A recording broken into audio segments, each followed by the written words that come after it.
Cette chronique est une présentation du cabinet d'avocats Mercier-Giguère.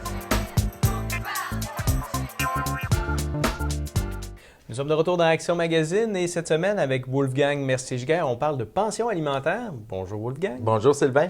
Donc, la pension alimentaire, comment ça fonctionne? C'est quoi? Bien, en fait, les autres semaines, on a parlé de la garde. Une fois que la garde est établie, il faut calculer la pension alimentaire. Okay?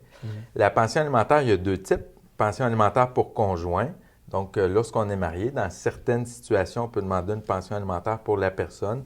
C'est le cas le plus facile, c'est par exemple, vous tombez malade et là, vous vous divorcez, il peut avoir une pension alimentaire de verser. Il peut avoir une pension alimentaire aussi si la personne est en recherche d'emploi ou ces choses-là. Normalement, cette pension-là alimentaire pour conjoint n'est pas permanente, sauf dans certains cas, par exemple la santé. Et c'est vraiment une aide là, pour se remettre sur ses deux pieds, en bon québécois. L'autre type de pension alimentaire, celle qu'on va parler plus aujourd'hui, c'est la pension alimentaire pour enfants. Celle-là se calcule d'une seule façon. En fait, c'est uniformisé partout au Québec. C'est un beau petit formulaire que le gouvernement a produit. Et on fait simplement remplir les cases et ça nous donne un montant. Et le juge applique ce montant-là à la fin, s'il n'y a pas d'entente. Qu'est-ce qui est inclus dans ce formulaire-là?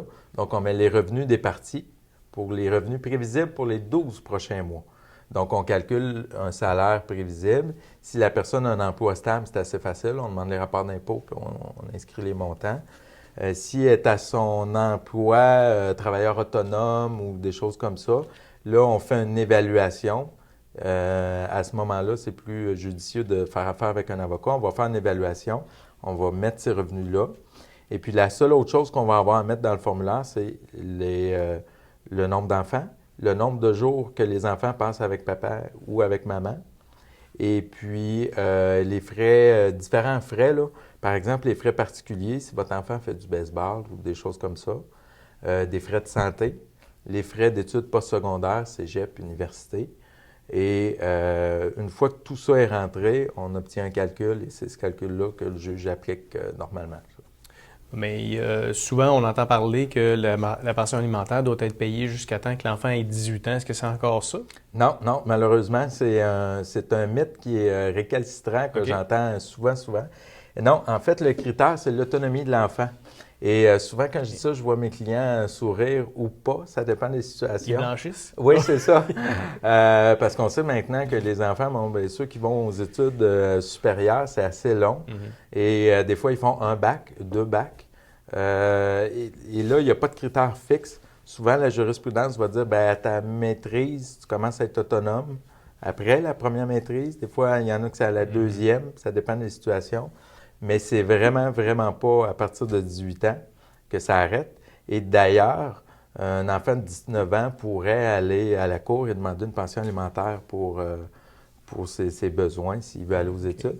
La bonne nouvelle que je dis toujours à mes clients et que peu de personnes savent, c'est que les parents auraient le droit aussi de demander une pension alimentaire plus tard. Ça. À leurs enfants? Oui, donc à 70 ans, 80 ans, vous avez des difficultés. C'est pas des causes qu'on voit souvent, là, mais les enfants pourraient demander une pension alimentaire les parents, plutôt, pourraient demander une pension alimentaire à leurs enfants. Ça. OK. Parce que ça s'est déjà fait, par curiosité? Là. Ça s'est fait. Moi, j'en ai pas fait personnellement. J'ai regardé la jurisprudence par rapport à ça, les jugements. Il y en a quelques-uns, mais c'est quand même rare.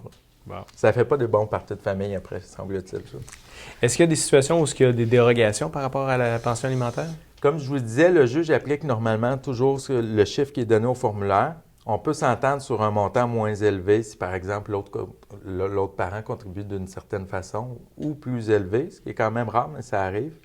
On peut demander une dérogation si, par exemple, pour certains cas spécifiques, exemple, un des parents a déjà 3 enfants, genre avec d'autres conjoints, ça arrive. Il ne peut pas payer le montant que le gouvernement prévoit, ça ne fonctionnera pas. S'il y a des dettes, encore là, il faut que les dettes soient reliées souvent à des dépenses familiales. Donc, si vous avez acheté un beau pick-up et vous dites « Moi, ça me coûte trop cher, je suis habitué de faire 2 voyages par année dans le Sud », c'est pas une bonne raison pour diminuer la pension alimentaire. Fait que c'est vraiment du cas par cas qu'il faut évaluer et voir s'il y a lieu de diminuer la pension alimentaire ou pas. Là. Est-ce que ça va avec la garde des enfants? Comme par exemple, habituellement, on a l'habitude de voir la femme qui garde les enfants va avoir une pension alimentaire, mais est-ce que l'inverse aussi, si c'est l'homme qui a la garde des enfants, va avoir droit aussi à la pension alimentaire? Absolument, il n'y a aucune discrimination par rapport au sexe. C'est vraiment basé sur le nombre de jours que l'enfant est avec un ou l'autre des parents. Et il y a un calcul qui est fait, c'est un prorata dans le fond. La manière que ça marche, c'est que le gouvernement vient dire, bon, ben globalement, ton enfant, il coûte tant. Et puis, les revenus disponibles, bien, monsieur a 50 des revenus, madame a 50 madame le plus, donc ça change le pourcentage, puis les dépenses sont payées à ce prorata-là là, qui est calculé. Là. On parlait tantôt de la fin du paiement de la pension alimentaire, c'est jusqu'à temps que l'enfant soit autonome, mais est-ce que à la prise de décision au départ, là, dans l'entente, est-ce qu'on peut prévoir une date d'expiration, si on veut, en quelque sorte, de absolument. la pension alimentaire? C'est une très bonne question. Pour arrêter de payer une pension alimentaire, il ne faut pas juste appeler son ex puis s'entendre avec ou appeler son enfant puis s'entendre avec. C'est bien important de comprendre ça, genre. Parce que souvent, c'est le ministère du Revenu qui perçoit la pension alimentaire.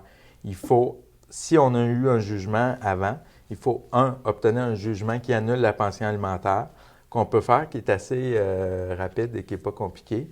On peut aussi, si dans le jugement, comme tu viens de l'expliquer, il y a une date qui dit, bon, ben, c'est jusqu'au 31 août 2016, bien là, on peut arrêter simplement. Mais sinon, ça prend vraiment un jugement. Là. Parfait. Bon, ben, je te remercie beaucoup. Ça m'a fait plaisir. On peut avoir encore une fois un supplément d'informations sur ton site web. Oui, mercigiguerre.com au 581-996-7060. Merci beaucoup. Cette chronique est une présentation du cabinet d'avocats Mercier Giguère.